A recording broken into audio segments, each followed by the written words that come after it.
Stelt Euker Vjor, 30 Juni, Tausendsymbolamblas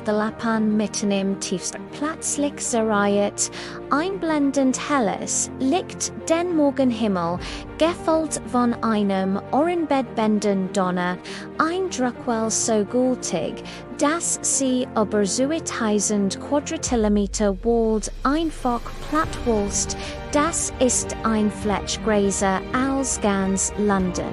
Augenzogen, Bergtoten, später der Himmelheit, Jesbolten und in Flammen gestanden, Fenster sehbarsten, 900 von Kilometern entfernt, das seltsamst daran, man fand nie einen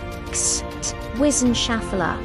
vermuten Hut, dass ein riesiger Meteorit in der Atmosphäre explodierte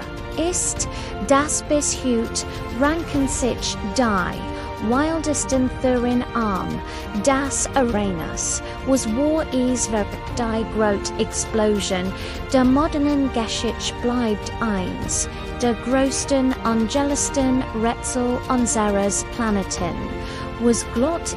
ist, damals passiert, lasst is mich in den Kommentaren wissen und abonniert für mehr Mysteries Geschichten.